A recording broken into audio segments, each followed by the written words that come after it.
there are players around the NHL who make a living just being glue guys. Yeah. Like it's wild. And so if you're a good dude in the room, that gets around so fast. People talk and they'll say, yeah, bring him in. He's a good guy to have in the room, good leadership, whatever they say. And it works to your advantage. So good on you.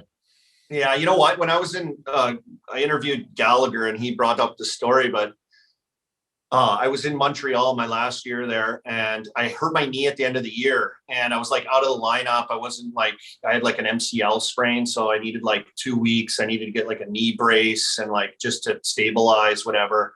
And we're kind of heading to the playoffs and we kind of went on a little bit of a skid. And I guess like some of the guys went to like Terrian, our coach at the time, was like, hey, we need Army in the room. Like we need them. Like, so they like got me off of like, I like got off like the injured list to dress for warm-ups, like bubble gum in my mouth, like just in the room. Like, here we go, bud, let's go. And then get out there, warm-ups, and then come off and get undressed just to get the boys going. We started winning again. So like, there you go. Yeah. Now, okay. So, let's go. I want to go to the Montreal playoff series, but first, when you were in Montreal playing, now that you joined, was there ever a time where you thought I shouldn't join the media based on my experience through Montreal? Because it is a whole different world being a player in Montreal and getting interviewed. Yeah, I remember sitting in the dressing room. I sat next to David Desharnais. He might have been our only like French Canadian on our team at the time, if I can remember correctly. And I remember one day, like he came in and I was like, yeah, let's go. Trying to, get it going. And we had a good team that year. Like we had a good regular season in that shortened season. So it was like fun, but like, I look over at Dave and he's like, he's all down. I'm like, buddy, like what's going on? Like, what's wrong? And he's like, they're killing me, Army. They're killing me with his French accent. And I'm like, what do you mean they're killing you? Like, I don't know. And he's like, oh, in the media, they're killing me. I'm like, oh, I didn't see anything. He's like, the French media. So he had like a whole nother like world that he had to like, 100%. get through. And it was like a whole nother thing piled on his plate. And he was the lone, French Canadian on our team. So, a lot of expectations. I think he just got a new contract too, extension for him. And the pressure was on for him that none of us related to because we were kind of separated from, the French speaking media a little bit because we just didn't read it or didn't understand it.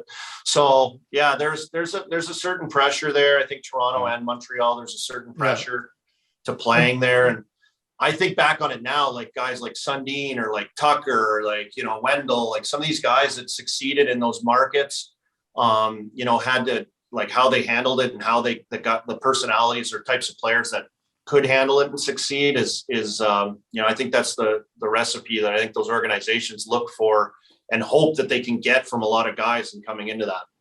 It's absolutely. I think and I've got the one theory is I feel like if you're a skilled player, like if you're counted on to score those goals, to be that point guy, I feel like that's got to be a nightmare for a lot of players in those markets. Like, maybe you're on a bit of a slump for 2 weeks. And it's like the sky is falling in that city, right? Whereas if you were like a stay-at-home D-man like myself, I just had to play quiet, strong games, and I can fly under the radar a little bit, right? But like those top line guys, I can only imagine the stress that would be. Like you were there, was that the case at all for any of those boys? Yeah, like I remember, like especially Desharnais, like he was first line with Eric Cole and Pacioretty, just signed a big extension. I don't know his draft status. I don't even know if he was drafted. And like, I think he was just kind of like came out of nowhere as this like talented player. And, you pile all that on top of it with this big money extension for him and like the pressure that comes with being on that top line. I think all those guys have to face that. I remember playing Volchuk in Atlanta and I was like, dude, like, what if you go like, 4 games without a goal? Like, what are you thinking? Because like 4 games for Colby was like, 10 games for me. Like, it's like, or more, more, like it's like you start putting pressure on yourself. You start going, oh no. And he's like, buddy, like, I don't even worry about it. I'm like, really? He's like, I could get a hat trick next game. And I was like, oh yeah, you're right. Like that must be nice. Imagine having that much confidence in yourself, right? Like at the NHL level, it's crazy. Oh, and it's true. Imagine. Like he could go 4 games without a goal. He could get 4 the next game. So it's like not even a thing that you stress about really. You're like, okay, I got to produce, but it's not on the level that like, a mid-range guy that's gone 5 games without a point, never mind True. a goal, a point that True. you're like, oh shit, I got a producer else. I'm going to get like maybe bumped to the 4th, or I might be in the box and they bring someone else down and I'm eating popcorn up in the press box. So Yep. yeah, it's wild, the mentality. And it makes you think about the same thing I talked to my 11-year-old son about, with like, dude, just have confidence, like play with confidence, have fun. But like at the NHL level, when everyone's like good, confidence is like the secret sauce, man. Like 100%. crazy to think, but like if you have a confident Meth, he's gonna the game's gonna be so easy to you, right? Like it's just, remember those nights when it was so easy? Oh man, brother. That's why I think like I see Obi with a head of gray hair, and I'm like, dude, how do you not have like perfect loaf, like colored? Like he probably doesn't miss a wink of sleep. It's probably the happiest scoring all those goals.